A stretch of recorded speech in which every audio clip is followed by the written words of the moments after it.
And if you did the partial fraction expansion, you would get 2 over s. You would have a magnitude of the square root of 2 minus 135 degrees over s plus 1 minus j plus the square root of 2 at 135 over s plus 1 plus j. If that's the case, what's f of t?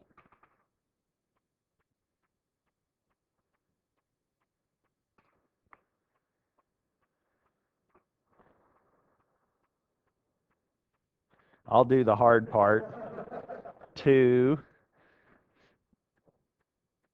plus. Now we double the magnitude associated with these. If we want to put it into the cosine form, we have 2 times the square root of 2. And this is unfortunate because of those being at 1 plus and minus j1. So let me put the 1 explicitly there in red, and I'll try to keep track of those. Where do those different colors go? The black color goes here, right? So that 1 is right there. Yes? And then I have cosine of 1t. That's this 1 right there. Am I done? And now I use this particular angle that's associated with this pole. This is the pole in the upper half of the complex plane. That pole is at minus 1 plus j1. This minus 135 comes down there. And this is then times u of t. Questions on that? Yes.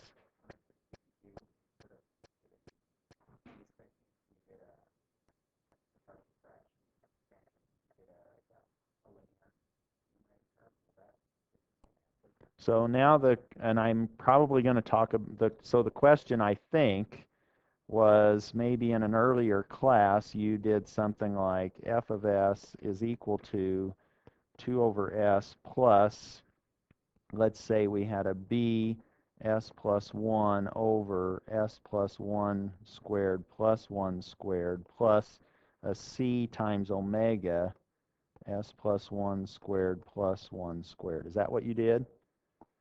And now what this will do is this will give us the 2, but now we have a plus b e to the minus t cosine of t plus c e to the minus t sine of t. And if you do the algebra correctly, that is an equivalent f of t expression to the one that I wrote before.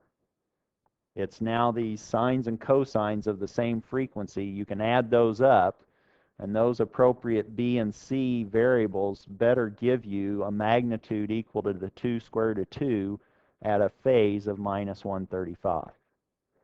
And we may talk about that in class tomorrow to show you that indeed, if you're more comfortable thinking about damped sines and cosines instead of just working with complex partial fraction coefficients, you can.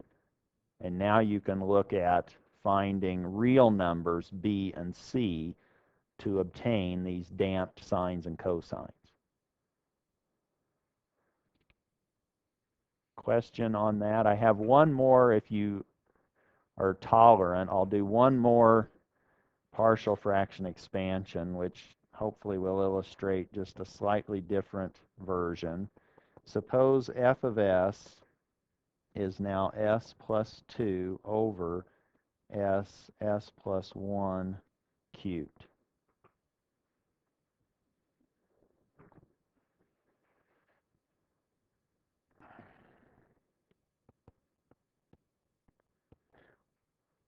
What's the partial fraction expansion structure for capital F of s? Okay, there's the easy part, a over s. And now we simply have to put in terms associated with s plus 1 cubed, s plus 1 squared, and s plus 1. And I'll do those in this order. I'll say b1 over s plus 1 cubed plus a b2 s plus 1 squared plus a b sub 3 over s plus 1. And if you were out of time on the exam, I hope you could just write down f of t in terms of the a's and the b's. You could say a plus, what's that b1 in the time domain? What's that term's expression look like? It's a t squared, but now we actually have a 3 minus 1 factorial in the denominator. So we have a b1 1 over 2 t squared e to the minus t, where this 1 is right there. It's hidden. That's my 1 right there. So these are maybe poor examples for finding what these exponents are. Then the b2 is 1 over 2 minus 1 factorial, but 2 minus 1 is 1 factorial, so it sort of goes away in a sense. That's t e to the minus t. And then we have b e to the minus t, and all of that is true for t greater than or equal to 0. Thank you. So this should be b sub 3. Now, how do we find our b's? To be or not to be? We can, well, will your calculator find them? That's a good, does it? Try it. Let's see if it does. If it doesn't, a should be easy enough to find. That's now this s plus 2 over s plus 1 cubed. And where do I evaluate that? At 0. So that one's not too hard. That's 2 over 1, or 2. So I found a. What about b1? b1's the easy one to find. That's now this s plus 2 over s, evaluated where? At minus 1. So now I have minus 1 plus 2 over minus 1. So I get minus 1. Now I start getting nervous. Maybe, maybe not. But now I can't just use that straight formula to find b sub 2 and b sub 3. But if you look at this line, the black line here, this is now maybe screaming at you, why don't we look at the limiting case? What if I multiplied all terms by s and let s go to infinity? Some of those pieces are going to go away. Remember what f was. That's s over s to the 4th. I multiply that by s. I have s squared over s to the 4th. That's a 1 over s squared. That's going to vanish when I let s go to infinity. So here I'm going to find b sub 3. What was that? It was expecting something that I wasn't going to give it. Here's b sub 3.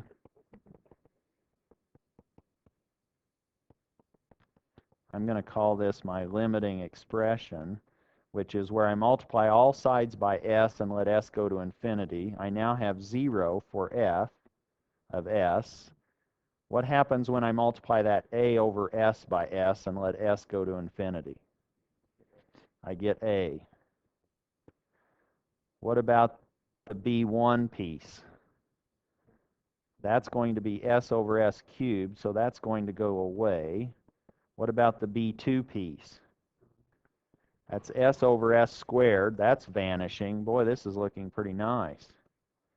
And then what about the b3 piece?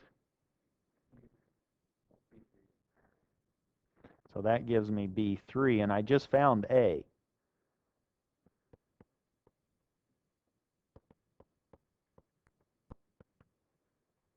Is everybody okay with that? And that wasn't too hard.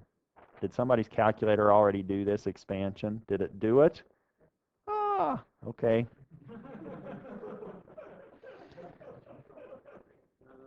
That'll teach me not to do my homework, but I was wanting to show you these neat ways of finding this without a calculator. So these are the old school ways. So now we need to find B2, don't we? Well, B2, you can't use the limiting argument because it goes away, but a convenient value of S might work. We've already got all the other three terms. We only have one unknown left. Let's just plug one number into all of these S's and try to solve for B sub 2.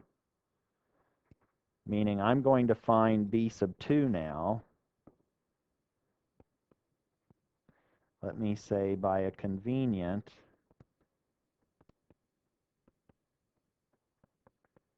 value of S. And I'm just going to pick S equal 1. I can't pick S equal 0, can I? Because that was one of my poles. But I can pick S equal 1. I couldn't pick S equal minus 1. That was one of my poles. Actually, that was 3 of my poles. I had a repeated pole at minus 1.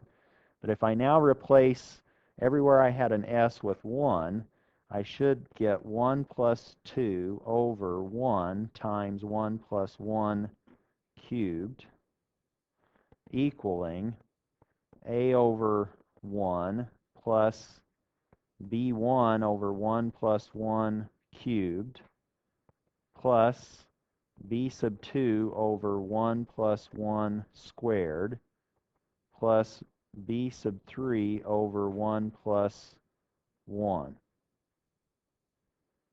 And I already know what a lot of these are. A was 2, B1 was minus 1, and B sub 3 was minus 2. And now I have, if I just do this fairly old school, I now have 3/8 equals to 2 minus 1 over 8 plus B sub 2 over 4 minus 2 over 2. And if I multiply everything by 4, I end up with 3/2 equaling 8 minus 1/2 plus B sub 2 minus 4. What's B2? 2 minus 4. Is that right? And now I have my expression. I have f of t is equal to 2 minus 1/2, because my b1 was 1, t squared e to the minus t, minus 2t e to the minus t, minus 2 e to the minus t, and that's valid for t greater than or equal to 0. What's my limiting value for f of t? If I said, what's the final value of f of t? 2. All the other terms, the tails go away. Those exponentials decay much more rapidly than the t's increase, and now I'm just going to be left with a 2 for the final value, whatever f of t represents. Questions on that? Should be good to go for your exam. I don't know how many questions there will be on the exam. It should be similar to exam 1 and or the previous practice exams.